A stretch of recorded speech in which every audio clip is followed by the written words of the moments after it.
Dollar. Dirt and money, no soul. Had to go and get it, ain't no time to kick it. Got a stack and flip for my foes. Dollar. Please tell me you can hear me. Don't turn your back and don't neglect me. Just let me know if you need me. Dollar. Let me watch out for my partners. Keep my money long, get my team strong. Let me run away from my problems. Yup, what's good, original crew, man? We're back. Hey, man, we're back on the channel. Hey, we got Mr. Ballin' in the building. Today's video, we got Brazil tried to cover up this UFO encounter. Here we go with this. See, we got another new UFO video. Cee believes in UFOs, man. I don't know what I believe in. Cee believes they tried to come get her one day. Oh my gosh. She said, they're watching me. Hey, make sure y'all check out the links in the description box. Down below. You already know where to go. If you want to first support, all you got to do is check out down below. Also, if you enjoyed today's video, like it with a thumbs up. Hey, let's get it, baby. Let's check it out. Let's see what's about. You ready? Today, I'm going to share 3 really unbelievable stories, including a story that's about this very dark ritual that's practiced in Somalia. But before we get into today's stories, if you're a fan of the strange, dark, and mysterious delivered in story format, then you've come to the right place, because that's all we do, and we upload 2, 3, even 4 times every week. So, if that's of interest to you, the next time you're at the Like Button's house, go ahead and replace all their hand lotion with room temperature mayonnaise. Also, please subscribe to our channel and turn on all notifications so you don't miss any of our weekly uploads. Okay, let's get into today's stories.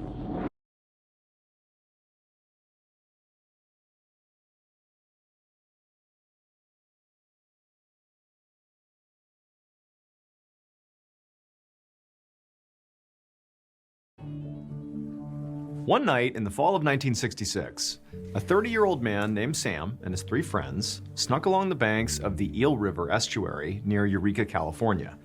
And when they found a good spot to fish from, they put down all their fishing gear and opened up their tackle boxes. All 4 of them pulled out these special glow-in-the-dark lures, and they tried to stay as quiet as possible as they attached these lures to their fishing rods and then slowly waded out into the water. So Sam and his friends had to be really quiet and very careful as they did this, because what they were about to do was actually illegal.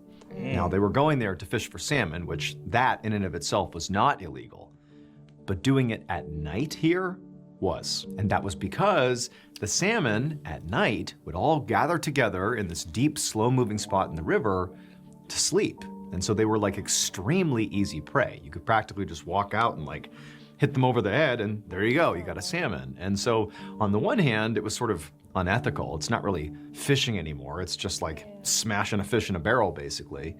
But more than that, it was very easy to overfish the salmon in this river if there wasn't rules protecting them at night. Additionally, those glow-in-the-dark lures that Sam and his buddies were using were also illegal because the salmon were really attracted to the lures, which again just contributed to even more overfishing.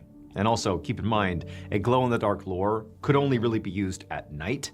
And so again, it's sort of like, you can't fish at night and you definitely can't use these lures. That's like a big no-no. But while Sam and his buddies were definitely aware of these rules in place that protected the fish, the reality was they didn't really care. I mean, they were here about to go fishing, so obviously they didn't care. And the reason for that is they made a lot of money by catching a lot of these fish at night and then selling them illegally. And so for weeks now, they had been sneaking into this part of the estuary every night to fish. And in fact, just to ensure they were successful, they had even begun bringing out lookouts with them, who were hiding along the road that led to the estuary to tell Sam if any fish and wildlife officers were out on patrol, in which case they would obviously stop and flee. And so now, Sam and his friends cast their lures into the river, and within a few seconds, Sam had a bite. I mean, unsurprisingly, the salmon are literally right there sleeping, ripe for the picking. And it took all his strength to reel in this catch because the salmon in this estuary were huge. Some could weigh up to 100 pounds. But eventually, Sam was able to wrestle the fish back up onto the riverbank. And then as soon as he had this monster up on shore, he cast his line again. About an hour later, Sam and his friends had caught so many fish that Sam wasn't even sure how they would carry all of them back to the truck. So he decided it was probably about time to call it a night.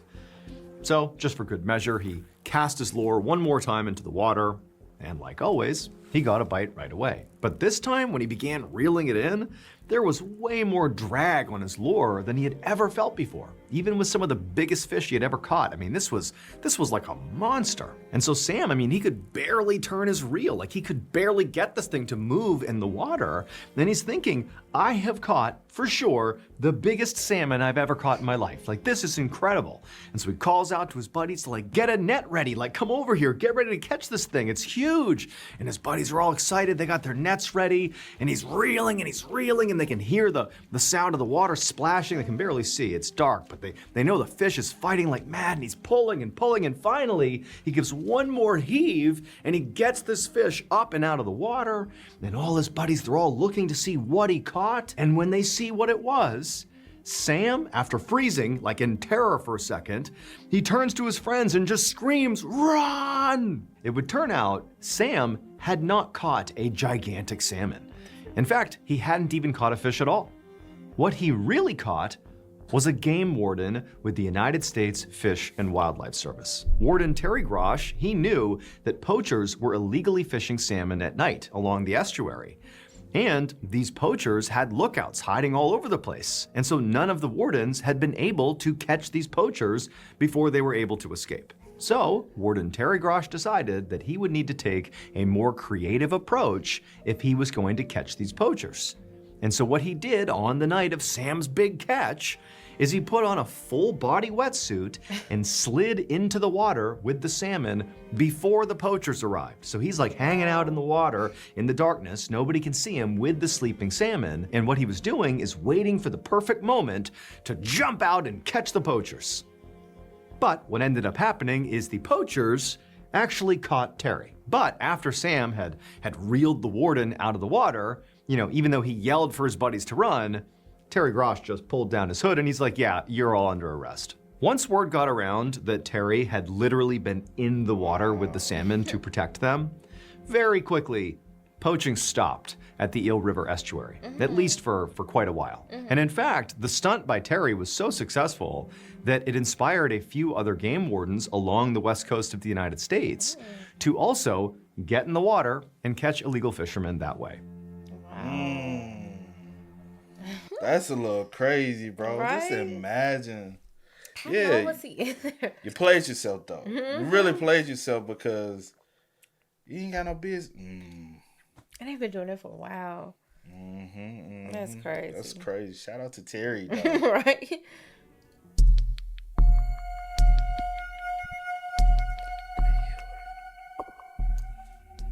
On a swelteringly hot day in 2009, a woman named Fatima walked down a dirt road toward a windowless shack on the outskirts of Mogadishu's Somalia. She was holding the hand of her 17-year-old son, Abdi, and as they got closer to the shack, she kept squeezing his hand tighter and tighter because Fatima was afraid. And what she really wanted to do was just turn around and run back home. But she knew she had to keep going because what was waiting for them inside of that shack was really her only chance to save her son's life. So Fatima and her son, they continue walking down the road, and they eventually reach the shack, and they go around to the front of it, and there's this metal door that was blocking the entrance. And Fatima, took a deep breath to steady herself, and then she knocked. And a few seconds later, a man opened the door. The man quickly greeted Fatima, but then with a very grim expression, he looked at Abdi, her son, and he pointed at him. And he said, "Are you ready?" But Abdi didn't answer. In fact, Abdi didn't even appear to be paying any attention to this man, or really paying attention to anything. He was just sort of lost in his own thoughts, looking all around. So Abdi had been a pretty typical child, but over the past few years, he'd begun acting really, really strange. It began with nightmares and panic attacks that sort of came out of nowhere. And then he also started freaking out like every time there was a loud or sudden noise. And then most recently, he'd begun getting into these strange mental states where he was so agitated and also confused and disoriented that he would sort of lash out at anybody near him, or even sometimes he would try to hurt himself. When Abdi would act like this, sometimes he would get so violent that his mother, Fatima, had to literally tie him up for his own safety. But remember, Abdi, I mean, he's 17 years old. He's almost a man, at least physically. And it was becoming harder and harder for Fatima to literally restrain him. And she was just getting really scared, not just for her own safety, but for her son's safety, for everyone's safety. Now, Fatima had taken her son to every hospital in Mogadishu, but the infrastructure in Somalia had been devastated by 2 decades of civil war. And so these hospitals are really nothing like the hospitals you would see in the West. Like, these are underfunded, the training is not great for the medical staff. Like, this is not a great place to go if you have a serious medical emergency. And so they were not able to help her with her son. And for Fatima, I mean, in her life, she had seen other people with symptoms that sort of mirrored what she was seeing with her son. And she knew from having seen these people that if they didn't get cured, unfortunately, the outcomes were very, very bad.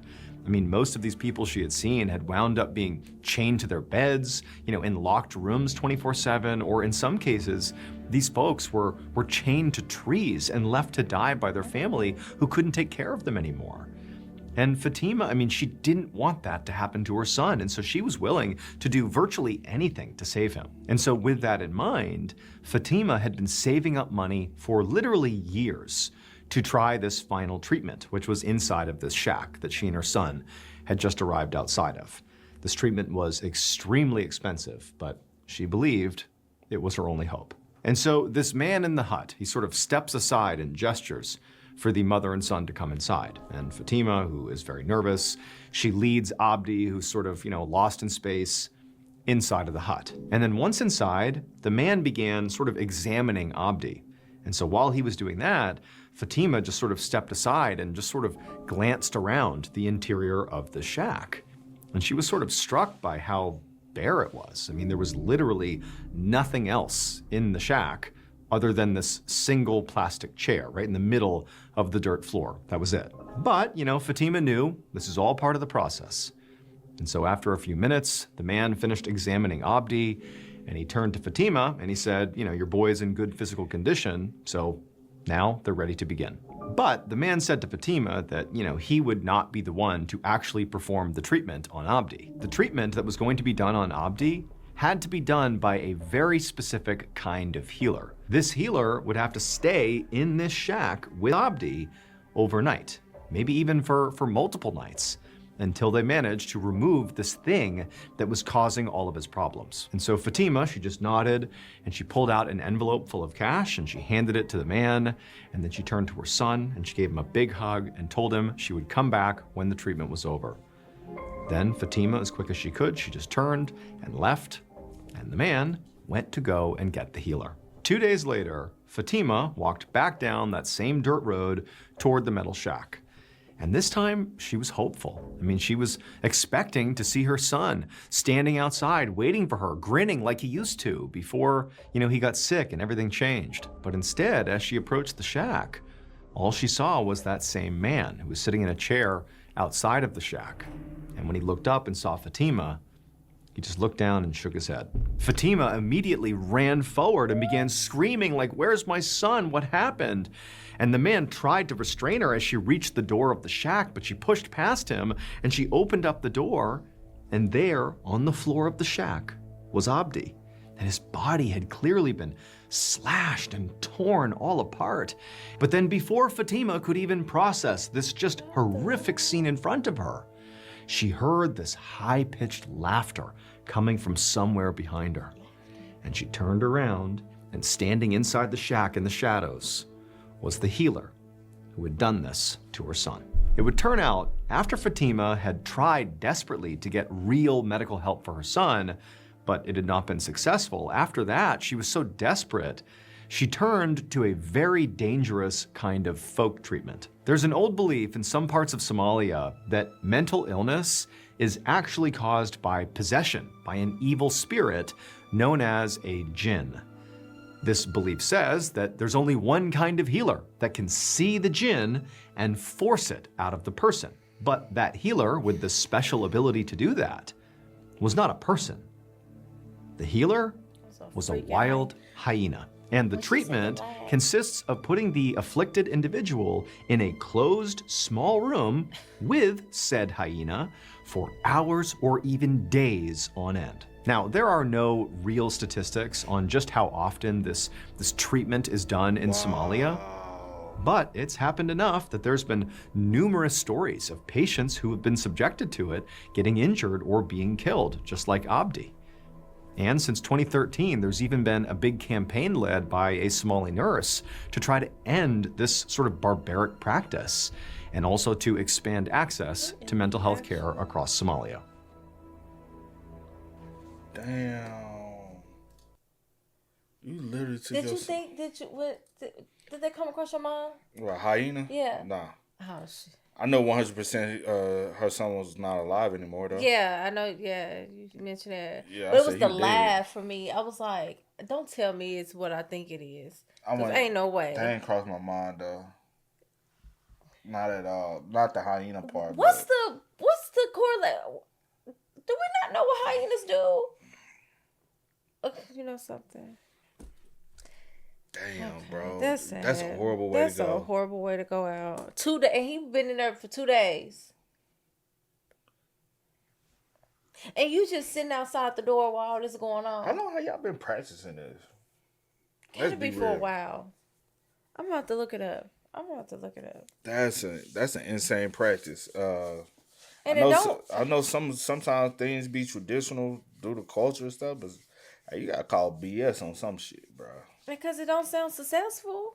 If so many people It's have not like successful, bro. They die. I mean, well, duh. Yeah, like this is a wild animal. All he doing is killing and prey. That's prey. That's it. There's no curing or nothing. It's just killing. Damn. That's sad, bro. That's so sad.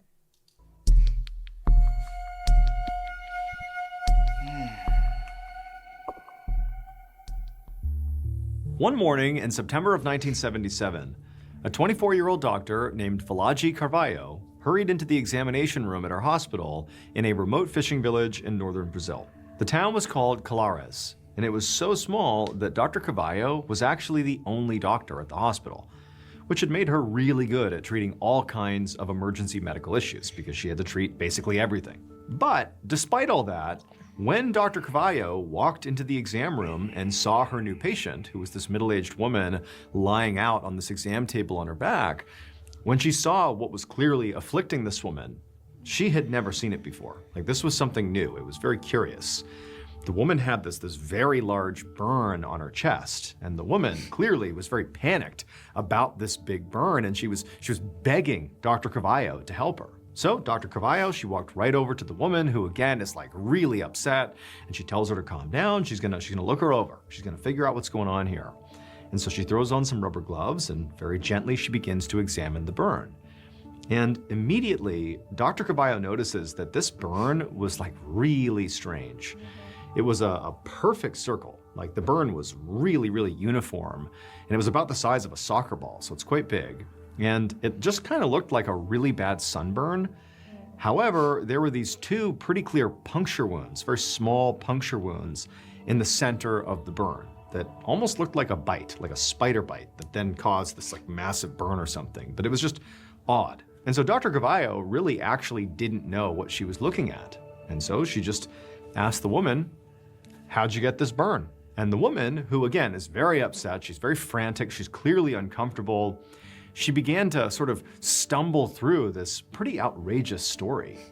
She said she'd been in her backyard and she'd seen something flash overhead.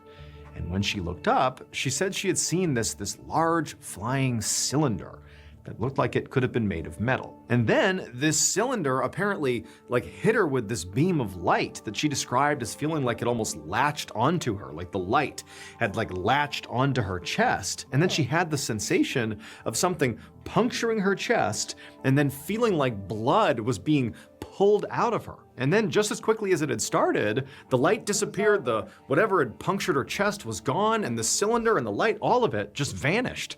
And she was left with this horrible mark on her chest. Now, Dr. Carvalho was very polite, and as the woman spoke, she nodded along appropriately and, seemed to be really invested in hearing the details of the story. But when the woman was done talking, Dr. Carvalho was thinking, like, that didn't happen. That's absolute nonsense.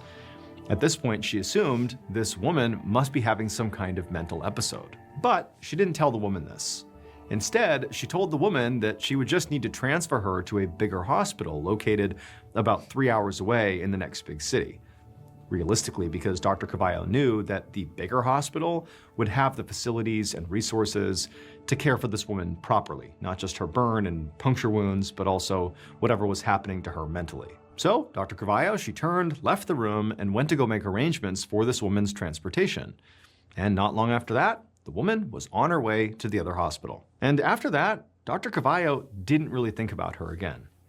However, the next day, when Dr. Carvalho was back at her hospital, she did find out that that woman who had gone to the other hospital, she had unfortunately succumbed to her injuries and had died. A few days later, Dr. Carvalho was back in her exam room, staring in shock at a new patient. It was a man, and he had the exact same burn pattern on his chest with the 2 puncture wounds in the middle as that woman from a few days ago, who had died 24 hours later. However, Dr. Carvalho is looking at this man's burn, and she thought, this one actually appears to be less severe than that woman's. So maybe this guy has a chance. It was the same location. It really did look the same, but it appeared to be a bit lighter, like it was not as severe.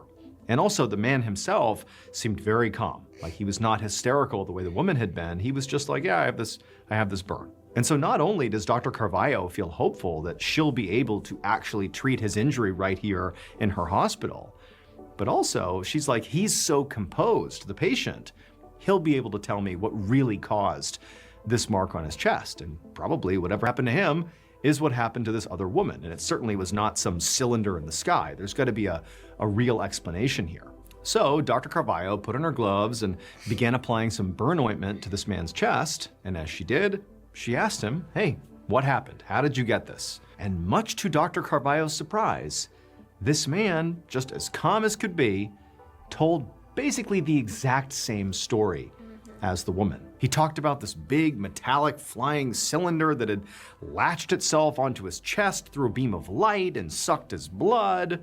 I mean, it was the same story. Now, Dr. Carvalho was used to patients periodically lying about how they got hurt, but usually their lies were to make the story sort of more reasonable, not less so. So for Dr. Carvalho, I mean, what she's thinking is, I don't know what to believe, but clearly something really weird was going on here.